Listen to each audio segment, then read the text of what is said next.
At the beginning of the 12th century, the Knights Templar barely existed in the historical record. They were 9 knights, hardened by crusade roads, bound by vows of poverty, chastity, and obedience, living in borrowed quarters near the ruins of Solomon's temple. Their task was modest: escort pilgrims through dangerous roads to Jerusalem. They owned no land, wore plain white habits, and survived on charity.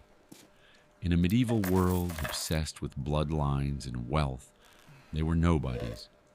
For nearly a decade, nothing about them suggested destiny. Then, quietly, Europe began to notice. Donations arrived, not just coins, but estates. Kings granted charters. Popes offered protection that placed the order beyond local law. The Templars expanded with astonishing speed, establishing commanderies from England to Iberia, from Paris to the Holy Land. Each outpost looked identical: disciplined, efficient, loyal to a rule stricter than any kingdom. Their greatest transformation came not on the battlefield, but in vaults and ledgers. The Templars created systems that allowed wealth to move safely across continents. A pilgrim could deposit gold in France and retrieve it in Jerusalem. Monarchs entrusted them with royal treasuries. Nobles treated them as neutral guardians of fortune. In an age of constant war and theft, the Templars became something unprecedented: trusted bankers in armor. Yet here lies the contradiction that history never fully resolves. Individually, a Templar owned nothing. Collectively, the order controlled wealth rivaling kings. They paid no taxes, answered to no crown, and bowed only to the Pope. Their rise defied the slow rhythms of medieval power. How did an order sworn to poverty accumulate such influence so quickly? What unseen mechanisms protected them from rivals who destroyed lesser institutions? The sources praise their discipline, but avoid the deeper question. Because when power appears without a clear origin, suspicion follows. And from the moment the Templars became untouchable, their downfall may already have been inevitable. That mystery lingered, unspoken yet dangerous, shaping enemies in silence and turning admiration into fear, long before the first chains were ever raised against the order itself. As the Knights Templar grew in power, the shift in how they were perceived was almost imperceptible. At first, admiration still dominated the conversation. Chroniclers praised their discipline. Nobles admired their efficiency. The church celebrated their devotion. Yet beneath this public respect, something quieter began to stir. Envy does not announce itself loudly at the beginning. It whispers, observes, and waits. Kings who once welcomed the Templars as allies began to notice how little control they truly had over them. The order answered to Rome, not crowns. Templar lands lay beyond royal taxation. Their castles could not be entered without permission. What had once seemed like spiritual privilege now looked uncomfortably like independence. For rulers obsessed with authority, that distinction mattered. Within church circles, admiration also began to cool. The Templars operated with unusual secrecy, even by monastic standards. Their initiation rites were closed. Their internal rules were rarely discussed outside the order. While secrecy alone was not proof of wrongdoing, it bred imagination. Questions emerged quietly. What exactly happened behind Templar walls? Why were their rituals spoken of only in fragments? No accusations followed yet, only curiosity tinged with unease. Rumors drifted through courts and cloisters. Some claimed the Templars had grown arrogant. Others whispered that long years in the Holy Land had changed them. There were suggestions, never written plainly, that they had learned things, ideas, texts, practices unknown to Europe. These were not charges, only insinuations, but they lingered. The more powerful the order became, the more such whispers found willing ears. What made these early warning signs easy to ignore was their subtlety. There was no single scandal, no open rebellion, no clear crime, just a slow emotional shift. Admiration cooled into caution, respect hardened into suspicion. The Templars themselves seemed unaware, continuing their routines with confidence built over decades. Or perhaps they noticed and believed their protections were unbreakable. History often shows that great downfalls are preceded not by explosions, but by silence. By the time fear replaces trust, it is already too late to reverse it.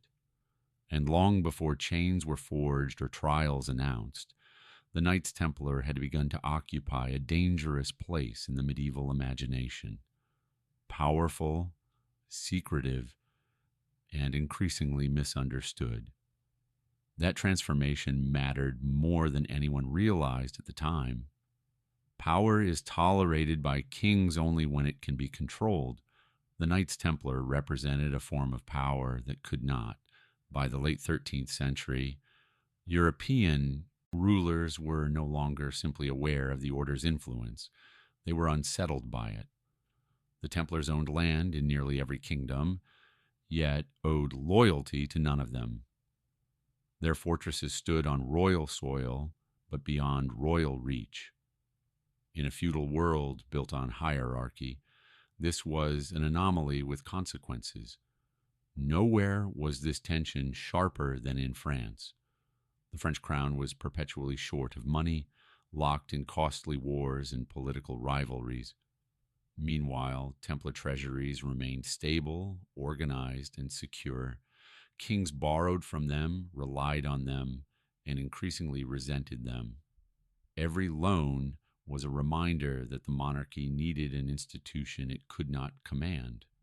Dependence quietly turned into humiliation.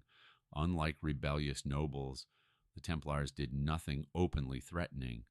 They did not challenge thrones or raise banners against kings. Their danger lay in something subtler. They represented an alternative authority, one sanctified by the church itself. Papal decrees placed them beyond taxation, beyond arrest, beyond interference.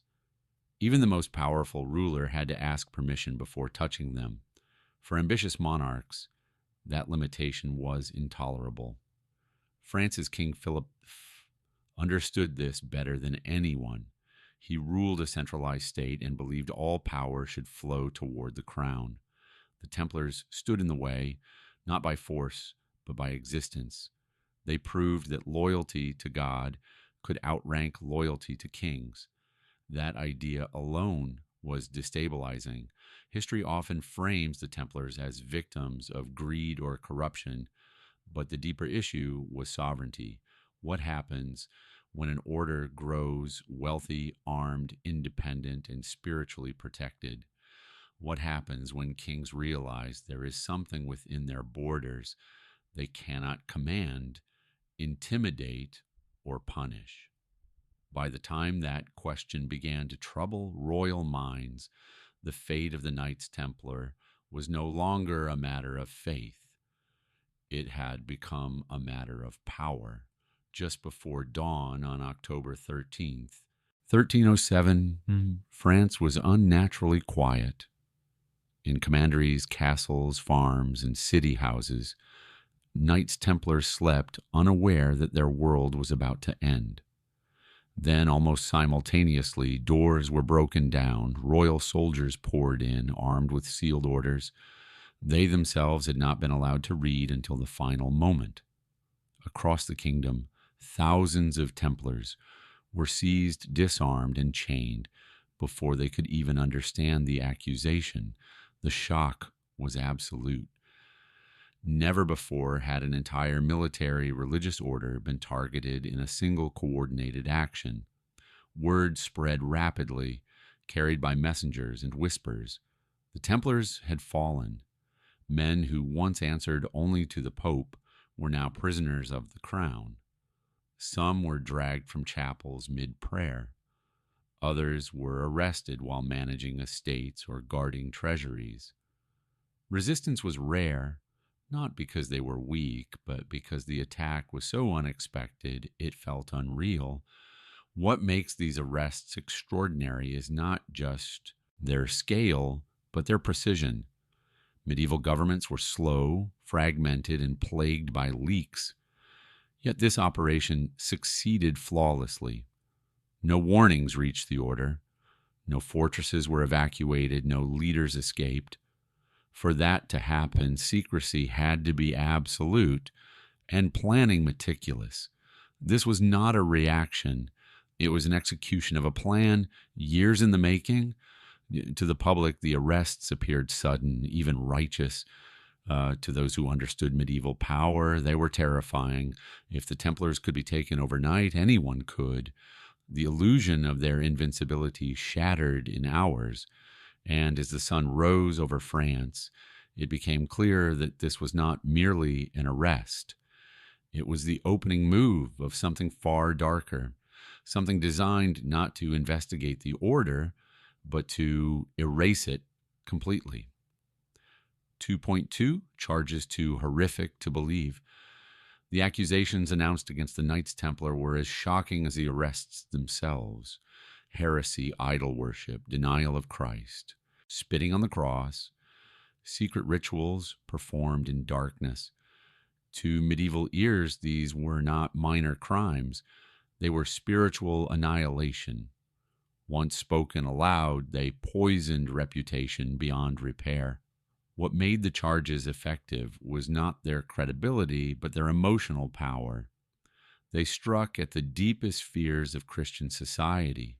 An order sworn to defend Christendom was now accused of betraying it from within. The contrast was devastating. Before any evidence could be examined, public trust had already collapsed. Doubt spread faster than truth ever could. Descriptions of the alleged crimes were inconsistent, often contradictory. Some spoke of a bearded idol. Others described a head with 3 faces or no face at all. Initiation rites were portrayed as blasphemous inversions of Christian sacraments. Yet these stories came almost entirely from confessions extracted after arrest. No physical idols were produced. No secret texts were revealed. Still, the damage was done. The brilliance of the accusations lay in their design. They ensured that denial sounded like guilt. Silence looked like secrecy, and defense appeared arrogant. Even supporters of the order hesitated. To question the charges was to risk association with them. Fear did the rest. This was not about proving wrongdoing. It was about destroying legitimacy. Once the image of holiness was broken, everything else followed naturally. By the time the trials began, the Knights Templar were already condemned in the court of public imagination, buried beneath horrors that could not be unseen, even if they were never proven. 2. On why the timing was no coincidence. October 13th fell on a Friday. In medieval culture, Friday already carried weight as the day of Christ's crucifixion. To strike on that morning was to cloak the arrests in spiritual symbolism. The date itself whispered betrayal, punishment, and divine judgment. Long before superstition hardened into folklore, meaning was already being weaponized. This was psychological warfare as much as political strategy.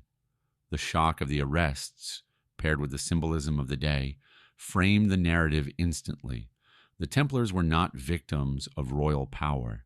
They were sinners exposed by fate. The date discouraged sympathy and invited fear. Even those who doubted the charges felt uneasy defending men seized on such a day. More importantly, the timing ensured control.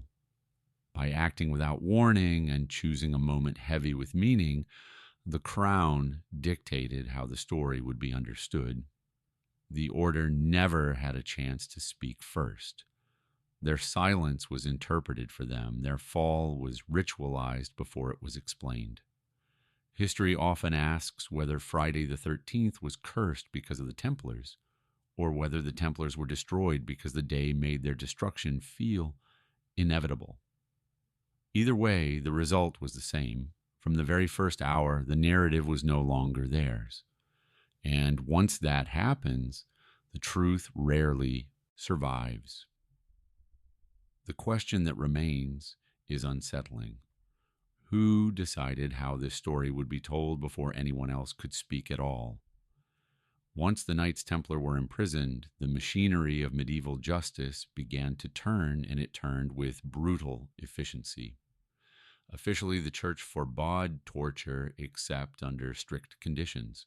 In practice, those conditions were flexible enough to justify almost anything.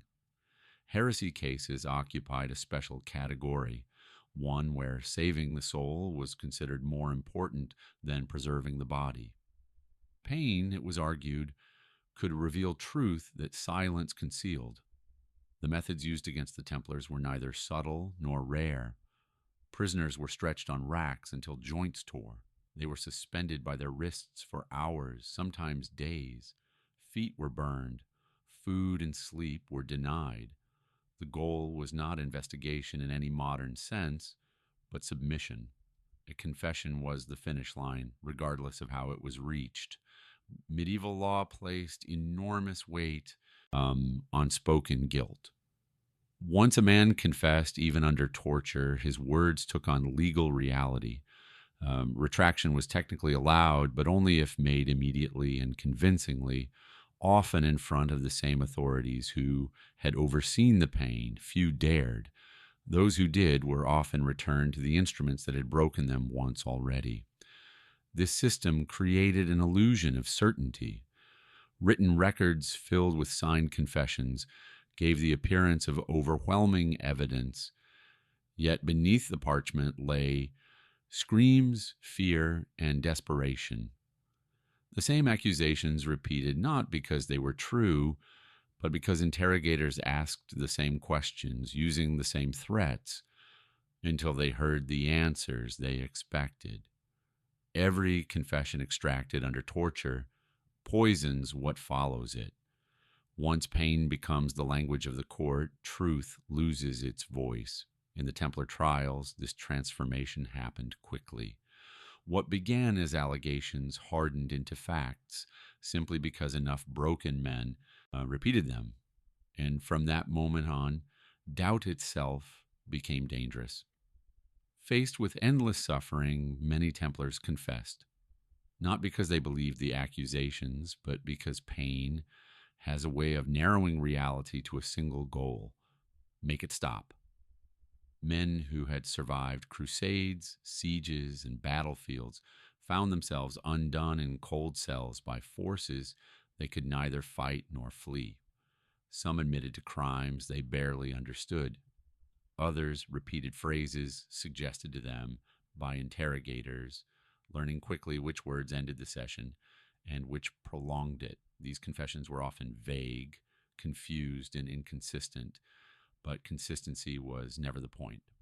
Compliance was. What makes these testimonies especially haunting is what happened afterward.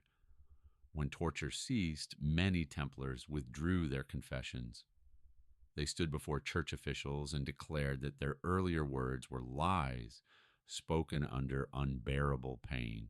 They asked to be heard again, to speak freely, to defend themselves. In doing so, they sealed their fate. Retracting a confession transformed a prisoner into a relapsed heretic, a far more serious crime. The law treated it not as a correction, but as proof of deeper guilt. Men who tried to reclaim their truth were punished more severely than those who remained silent. Some were returned to torture. Others were sentenced to life imprisonment or death. These reversals reveal the human cost of the trial. The Templars were trapped between agony and annihilation. Confess and live, but live dishonored. recant and die, but die truthful. There was no path that led back to dignity. The system did not seek honesty, it punished it. Through these broken choices, the image of the Templars was rewritten, not by facts, but by fear. Their voices survive only in fragments, scattered across trial records, each one a reminder that words spoken in pain rarely belong to truth. By the time formal hearings began, the outcome was already decided. The trial of the Knights Templar was not an inquiry into guilt, but a ritual of confirmation. Evidence was selected to support a conclusion reached long before the first witness spoke. Contradictions were ignored. Retractions were dismissed. Paine had already written the verdict. Witnesses who spoke freely often contradicted tortured confessions, but their testimony carried less weight. Physical evidence was scarce, sometimes non-existent. Still, proceedings continued, sustained by documents produced under coercion. The appearance of legality replaced the pursuit of truth. In such a system, justice becomes performance. Judges play their roles. Prisoners repeat expected lines. The public sees order where none exists. The trial moves forward not to discover what happened, but to justify what has already been done. The Templar proceedings force an uncomfortable question that echoes beyond the Middle Ages. Can truth exist where suffering decides speech? When pain becomes proof, innocence has no language left. And once that threshold is crossed, trials no longer reveal reality. They manufacture it. Philip IV of France did not look like a villain in the traditional sense. He was tall, composed, famously handsome, and deeply convinced of his own authority. History would remember him as Philip the Fair, but fairness had little to do with how he ruled. Beneath the polished image was a man obsessed with control, order, and absolute sovereignty. He believed France should answer to no one, not the nobility, not the church, and certainly not an independent military order operating within his borders. Philip inherited a kingdom burdened by war and ambition. Conflicts with England and Flanders drained the royal treasury, while an expanding bureaucracy demanded constant funding. To sustain his vision of a centralized state, Philip needed money and lots of it. When traditional sources failed, he turned to extraordinary measures. He debased the currency, expelled Jewish communities to seize their assets, and clashed openly with the papacy over taxation. Each move revealed a ruler willing to push moral and legal boundaries to preserve power. Yet even these measures were not enough. The deeper problem was not just poverty, but pride. Philip resented any authority that rivaled his own. He had already humiliated Pope Boniface V, proving that even the head of the church could be challenged. But the Knights Templar were different. They could not be bullied, taxed, or dismissed. They stood quietly beyond his reach, protected by papal privilege and fortified by wealth he did not possess. To Philip, that made them dangerous, not because they plotted rebellion, but because they represented a model of power he could not dominate. Their existence contradicted his vision of absolute monarchy. And for a king like Philip, contradiction was intolerable. Cornered by debt and driven by ego, he began to see the Templars not as allies of the crown, but as an obstacle that had to be removed, whatever the cost. The financial relationship between King Philip IV and the Knights Templar was extensive and deeply uncomfortable for the crown. For years, the Templars had acted as royal bankers, safeguarding the French treasury, managing funds, and extending loans when war or crisis demanded it. Philip relied on their infrastructure and expertise, yet every transaction reinforced a humiliating truth. The king needed them more than they needed him. As Philip's debts grew, so did his resentment. Records show that vast sums passed through Templar hands on behalf of the monarchy. They financed campaigns, stabilized currency exchanges, and stored royal wealth within their fortified commanderies. In theory, this made them servants of the crown. In reality, it made the crown dependent, and dependence for Philip was weakness. The solution presented itself with ruthless clarity. If the Templars were destroyed, their debts could vanish with them, their assets could be seized or redistributed, their financial records could be controlled. What appeared publicly as a moral purge would privately function as a financial reset. The temptation was enormous. The arrests of 1307 suddenly make grim sense when viewed through this lens. Overnight, Philip neutralized his creditors. The wealth that once constrained him now lay within reach. The trials ensured that no legal challenge could follow, no repayment demanded, no authority left to protest. Heresy was not just a charge, it was a financial strategy. This does not require imagining secret plots whispered in darkness. It requires only recognizing opportunity. Philip saw a way to solve his greatest problems in a single stroke. The Templars' wealth, once admired, became justification for their destruction, and money, as history repeatedly shows, has a way of turning moral arguments into convenient tools. By the time the trials unfolded, it was clear that Philip IV was not fighting theology. He was fighting hero autonomy. The Knights Templar embodied something medieval kings feared deeply, an institution that operated efficiently, possessed immense resources, and owed allegiance beyond the crown. Their obedience to God and the Pope placed them outside the political hierarchy Philip was determined to control. Heresy was the language used, but sovereignty was the real issue. The Templars could not be ordered, taxed, or absorbed. They could only be destroyed. By eliminating them, Philip sent a message that no power within France would remain beyond his reach. Seen this way, the trial becomes less a religious reckoning and more a declaration of dominance, a king asserting that even God's bankers were subject to royal will. And once that line was crossed, the fate of the Knights Templar was no longer uncertain. It was inevitable. When the storm closed around the Knights Templar, Pope Clement V stood at its center, uneasily aware that every decision he made would redefine the limits of papal power. Clement was not a reformer or a zealot. He was cautious, diplomatic, and deeply aware of political realities.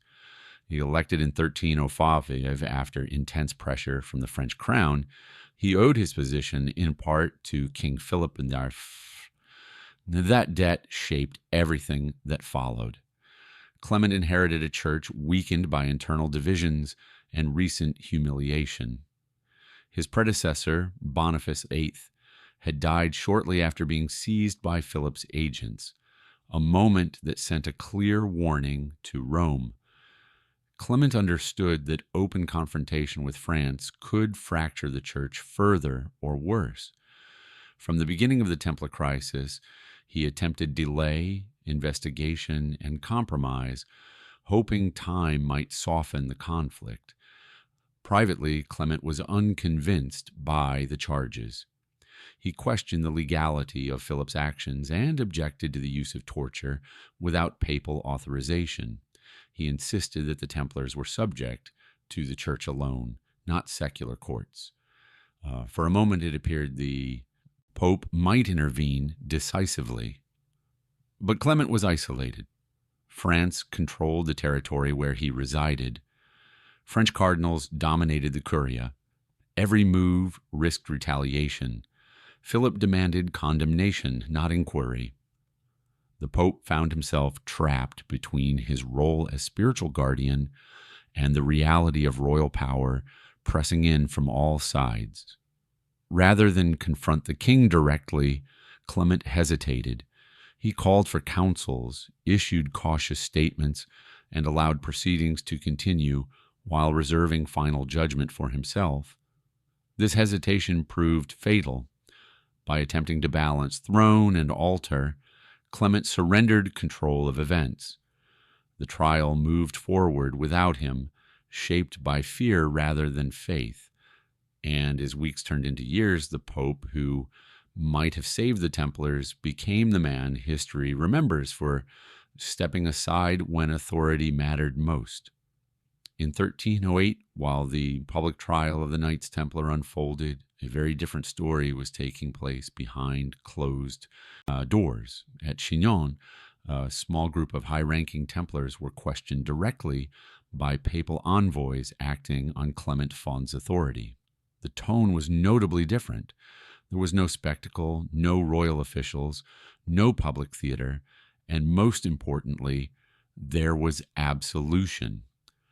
According to the document now known as the Chinon Parchment, the Pope absolved the Templar leadership of heresy after hearing their confessions. The men admitted to minor ritual irregularities but denied the core accusations. Clement accepted their explanations and granted forgiveness, restoring them to communion with the Church. In theological terms, this should have ended the matter, yet the document was buried. It was never publicly announced, never used to halt the trials, never cited to defend the order. Instead, it disappeared into the Vatican archives for centuries. While Templars burned and prisons filled, the Church possessed evidence that the most serious charges were unfounded. The existence of the Chinon parchment raises disturbing questions. If the Pope believed the Templars were not heretics, why allow their destruction to continue? Why protect the truth in secret while permitting lies to shape public justice? Some argue Clement feared open conflict with Philip. Others suggest institutional survival mattered more than moral clarity. Whatever the reason, the result was the same. A document capable of changing history was silenced. The Church knew more than it admitted, and that knowledge was locked away while an entire order was condemned. Silence, in this case, was not ignorance. It was a decision. Pope Clement V never issued a formal declaration of heresy against the Knights Templar. Instead, he dissolved the order through administrative decree, citing scandal rather than guilt. This distinction mattered legally, but it changed nothing for the men already imprisoned or executed. By avoiding a definitive ruling, Clement preserved the appearance of justice while allowing injustice to proceed. His silence carried weight. Without papal condemnation, secular rulers should have hesitated. Instead, they acted freely, confident the Pope would not intervene. Clement's reluctance became permission. What he did not say mattered more than what he did. History often treats indecision as neutrality, but in moments of crisis, it functions as alignment. By failing to confront Philip IV, Clement sided with power over principle. The Church retained stability, but at the cost of truth. The fall of the Knights Templar was not sealed by a single verdict or confession. It was sealed by hesitation at the highest level. When the Pope blinked, the order lost its last protection. And in that silence, an ancient institution was erased, not because it was proven guilty, but because no one with authority dared to stop what had already begun. Among all the accusations leveled against the Knights Templar, none proved more enduring or more confusing than the claim that they worshipped an idol known as Baphomet.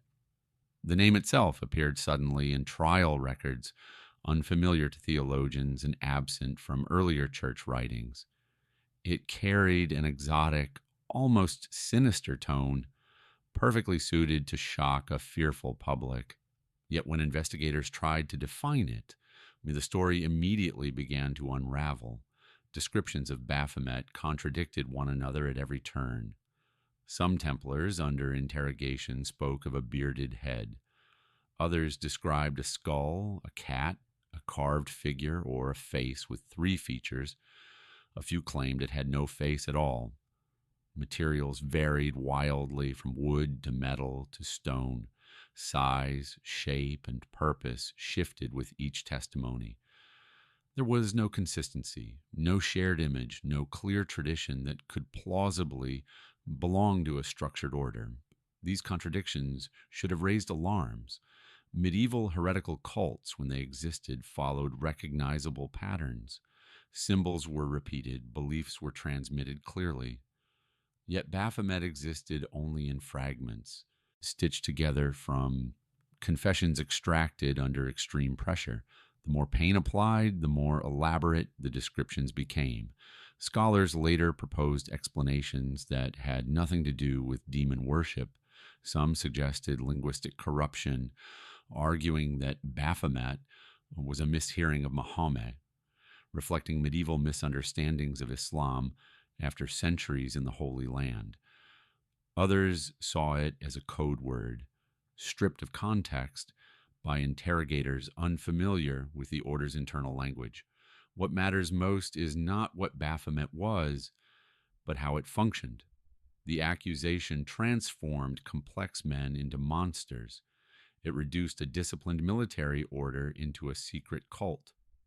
Once named, the myth required no proof. Its power lay in confusion, and in that confusion, reason disappeared, replaced by fear eager to believe the worst.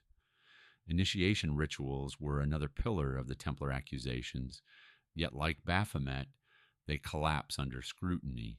The order admitted that its ceremonies were private, but secrecy alone was not heresy. Monastic communities across Europe guarded their rites closely. What distinguished the Templars was how those rites were later described.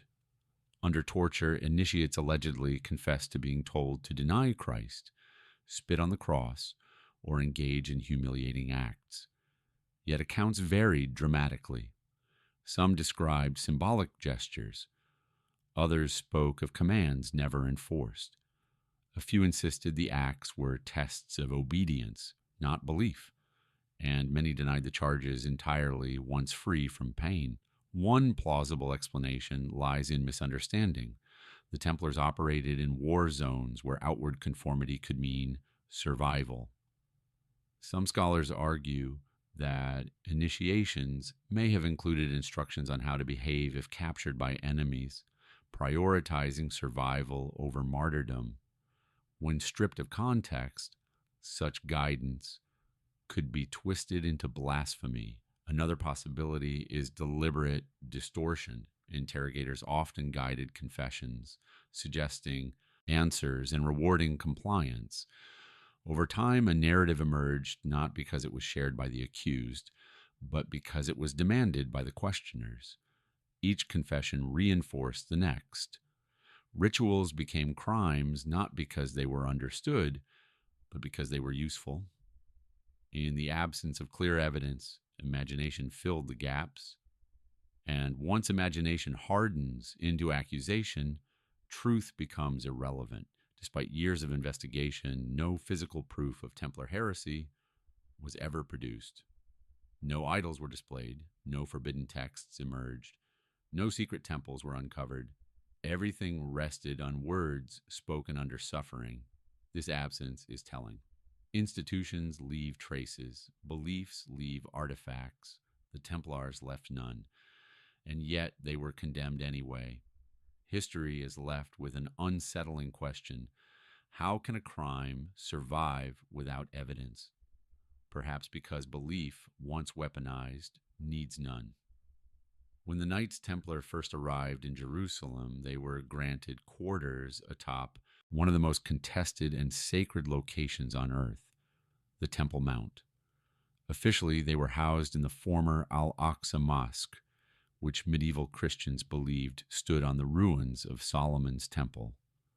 Unofficially, they gained access to ground layered with centuries of destruction, rebuilding, and forgotten history. It was there, beneath stone and dust, that speculation begins. Contemporary records hint that the Templars conducted extensive excavations. Tunnels were dug beneath the Temple Mount, some of which still exist today. These were not random diggings. They followed deliberate paths, suggesting intention rather than curiosity. What they sought was never recorded, but rumors spread quickly.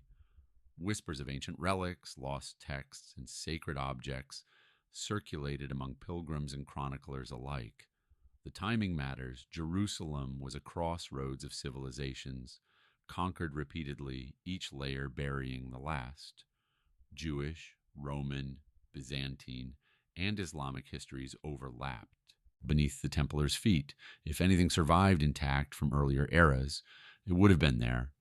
Some theorists believe the Templars uncovered texts predating Christianity, fragments of the First Temple, or records that challenged accepted biblical narratives. What makes these theories difficult to dismiss is the transformation that followed. After their years in Jerusalem, the Templars returned to Europe changed.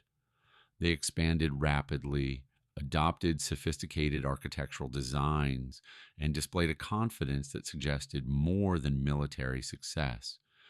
Knowledge, after all, can be more powerful than gold. No inventory survives. No relic was officially presented, yet the absence itself fuels suspicion. Orders entrusted only with swords do not normally inspire such fear. But men who might possess ancient knowledge, unearthed from the holiest ground in Christendom, would represent a far greater threat. Whatever the Templars found beneath Jerusalem, it was important enough to be guarded in silence and dangerous enough to echo long after the city itself was lost to them forever. Speculation surrounding the Knights Templar does not end with physical relics. It extends into ideas, symbols, and knowledge that challenged orthodox belief.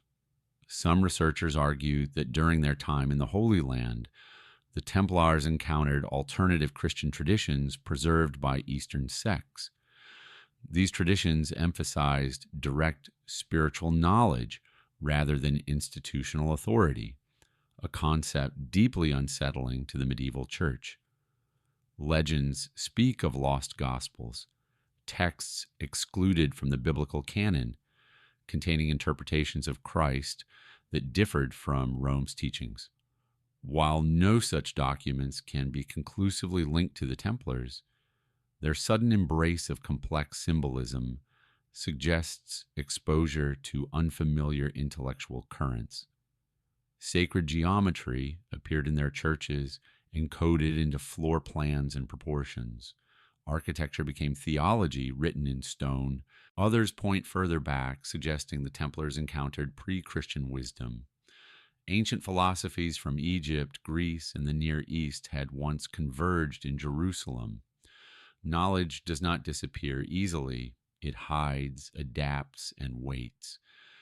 If fragments survived, the Templars may have recognized their value. What troubled authorities was not heresy, but independence of thought. Knowledge that bypassed the church threatened its monopoly on meaning. A military order possessing alternative spiritual frameworks would be uncontrollable. Even rumors of such knowledge could destabilize faith. None of this can be proven definitively, but history shows how institutions respond to ideas they cannot regulate. They suppress them. Whether or not the Templars held forbidden wisdom, belief that they did may have been enough. In a world where truth flowed through sanctioned channels, any group claiming access to deeper understanding became a danger by default, regardless of intent or innocence. When the charges against the Knights Templar are stripped away, a different question emerges. What if they were not condemned for false belief, but for dangerous knowledge? What if their role was not to worship in secret, but to guard secrets, too disruptive to reveal? Seen through this lens, many contradictions make sense. The secrecy, the reluctance to explain rituals, the silence even under pressure. Protectors do not advertise what they guard, and if what they protected challenged foundations of power, destruction would be inevitable. History often punishes those who know too much. The Templars may have stood at the intersection of faith, power, and forgotten truth. Not heretics, but custodians. And custodians, when inconvenient, are erased. On March 18th, 1314, as dusk settled over Paris, Jacques de Molay was led onto a small island in the Seine. Nearly 7 years had passed since his arrest, years marked by imprisonment, interrogation, and humiliation. He was no longer the powerful Grand Master who once commanded knights across continents. He was an old man, thin, weakened, but unmistakably defiant. The execution was meant to be final, a public conclusion to a story already written by the Crown. De Molay was expected to confess once more, to validate the verdict, and die quietly. Instead, he did something no one anticipated. As the fire was prepared, he recanted every confession he had made under torture.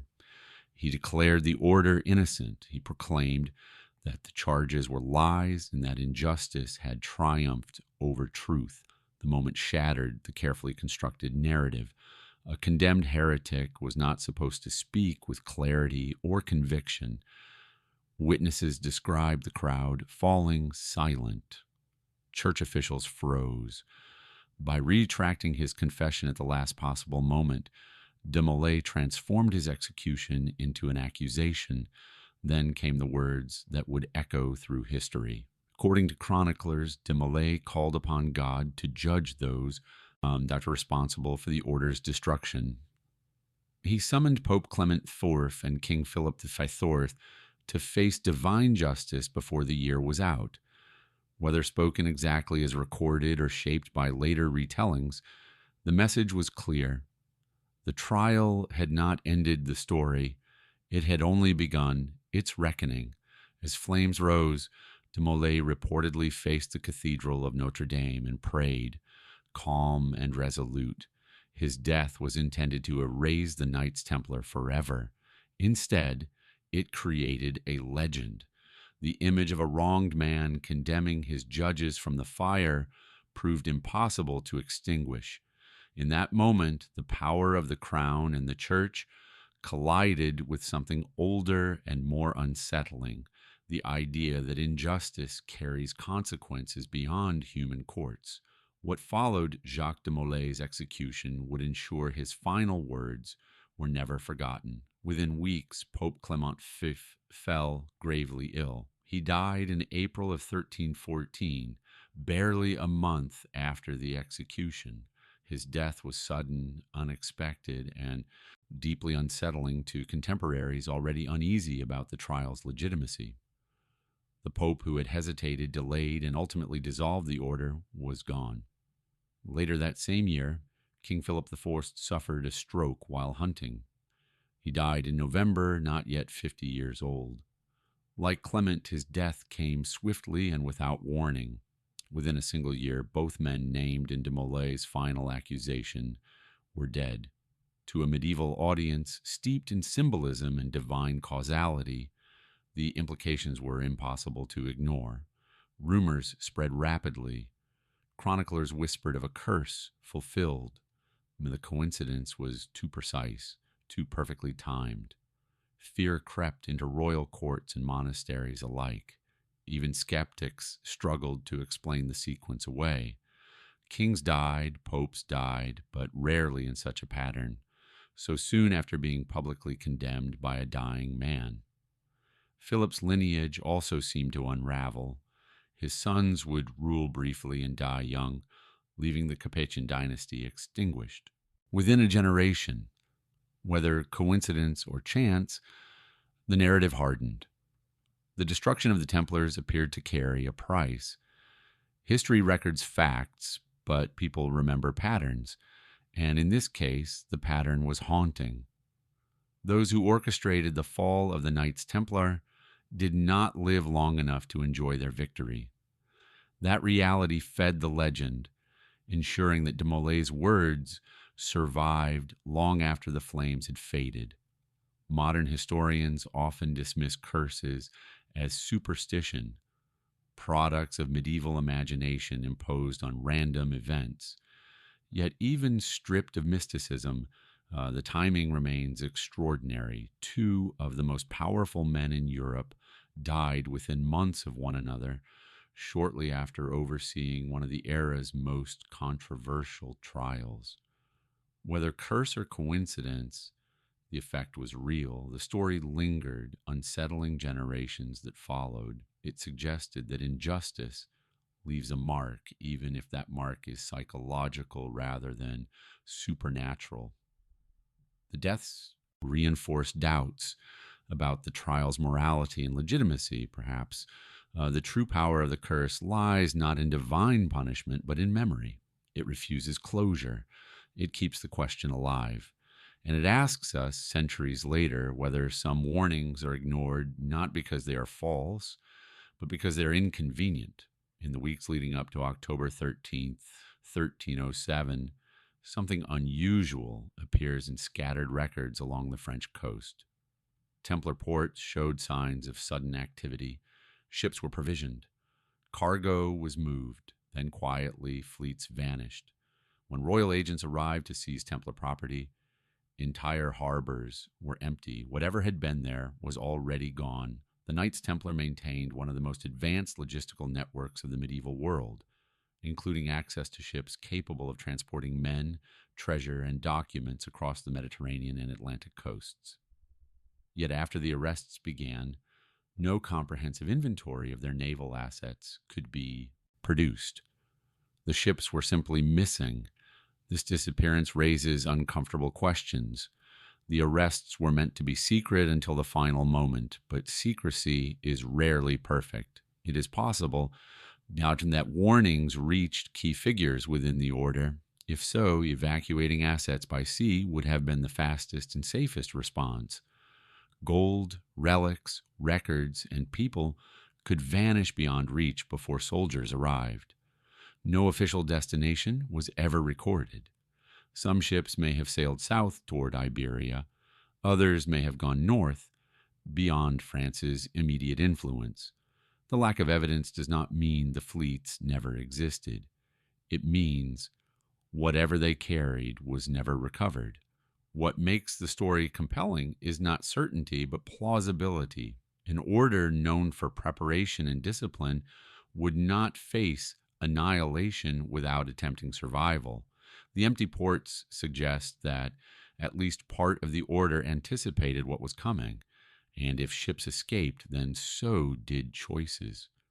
The fall of the Templars may not have been total. It may have been selective, leaving behind those who could not flee and preserving something far more valuable than wealth continuity. That possibility changes everything we think we know about how completely the order was destroyed in France. After the trial, the Knights Templar officially ceased to exist.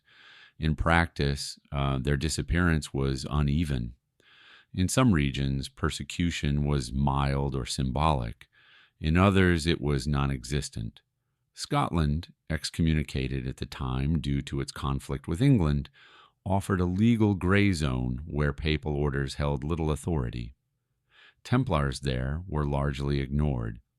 Portugal provides an even clearer case. Rather than destroy the order, King Denis reorganized it under a new name, the Order of Christ. Its members, assets, and structures remained intact. Only the title changed. Former Templars continued their work openly, now protected by royal approval. These were not isolated cases across Europe. Former Templars blended into other military orders, monasteries, or secular life. Their skills remained useful. Their networks endured. Suppression on paper did not equal erasure in reality. What matters is intent. If the goal had been absolute destruction, these loopholes would not exist. Instead, the order fragmented, adapted, and survived where political conditions allowed. Rebranding was survival, not deception. This pattern suggests the Templars were less a single organization and more a resilient system. Systems do not die easily. They change form. They hide in plain sight. And in doing so, they carry memory forward, quietly waiting for the moment when open existence is once again possible. Legends claim the Knights Templar never vanished, only withdrew, that they continued as custodians, financiers, or advisors under different names. Whether literal or symbolic, the idea persists because it fills a gap history cannot close. Institutions built on secrecy and discipline rarely disappear completely. They dissolve outwardly and endure inwardly. The Templars may exist today not as knights, but as influence, tradition, and memory. Perhaps that is why their story refuses to end, because something meant to die never truly did. When examined with modern eyes, the trial of the Knights Templar collapses under its own weight. Legal standards were ignored, evidence was coerced, and outcomes were decided before proceedings began. What masqueraded as justice was, in reality, a carefully managed spectacle designed to legitimize a political outcome. The language of law provided cover, not clarity. No independent investigation ever occurred. Confessions extracted under torture were treated as proof, while contradictions were dismissed as deception. Witnesses who spoke freely were ignored. Physical evidence was absent, yet the process continued as though guilt were already established. This inversion of justice reveals the trial's true function. It was not meant to discover truth, but to manufacture consent. Every institution involved benefited from the illusion the crown eliminated its most dangerous creditor. The church avoided open conflict with royal power. Officials preserved order by framing obedience as righteousness. Even the public found comfort in believing evil had been exposed rather than power abused. The trial reassured society that authority remained intact. Modern historians increasingly agree that the charges themselves were secondary. Heresy was a tool, not a concern. The machinery of prosecution existed to justify confiscation, dissolution, and silence. Once the order was neutralized, truth no longer mattered. Seen this way, the Templar trial becomes a case study in how systems protect themselves. When power feels threatened, legality becomes flexible. Language is weaponized. Process replaces principle. And justice, stripped of meaning, becomes theater. The Knights Templar were not destroyed by evidence, but by a narrative powerful enough to render evidence unnecessary. That realization forces us to confront an uncomfortable truth about history itself. Some trials are remembered not because they revealed guilt, but because they revealed how easily justice can be repurposed when authority decides the outcome in advance. The trial of the Knights Templar feels distant, wrapped in medieval imagery and superstition, yet its structure is painfully familiar. It reveals a pattern that repeats whenever institutions grow powerful enough to fear challenge. Accusation replaces inquiry. Secrecy is framed as guilt. Fear becomes justification. Modern societies often assume they are immune to such dynamics, protected by law, transparency, and reason. Yet history suggests otherwise. Whenever power operates behind closed doors, narratives are shaped before facts are examined. Whistleblowers are discredited. Organizations labeled dangerous are dismantled without meaningful scrutiny. The language changes, but the method remains. What makes the Templar case so enduring is its clarity. The injustice is visible with hindsight. That clarity exposes how easily moral certainty can be manufactured in the present. People rarely question trials that align with authority. They question them later when consequences are irreversible. The Templars were not perfect, but perfection was never required for survival, only obedience. Their destruction reminds us that institutions are most vulnerable not when they are guilty, but when they are inconvenient. The story endures because it warns rather than entertains. It asks how often truth is sacrificed to preserve order, how often silence is rewarded while dissent is punished. The medieval world believed divine authority justified its actions. Modern systems often claim legality or security. The result is the same. The Templar trial matters because it shows how fear reshapes justice, and because it reminds us that power rarely announces abuse openly. It hides behind process, tradition, and righteousness. Those who forget that pattern risk repeating it, convinced they are acting rationally, even as they erase something they do not fully understand. The Knights Templar were meant to disappear quietly, absorbed into history as villains defeated by righteousness. Instead, their story refused to stay buried. Gaps remained. Documents resurfaced. A doubt persisted. That persistence is the real legacy of the trial, not guilt or innocence, but uncertainty. Truth rarely survives intact when power intervenes. It fractures, hides, waits. Some truths are not destroyed, they are delayed, and centuries later they still ask to be heard.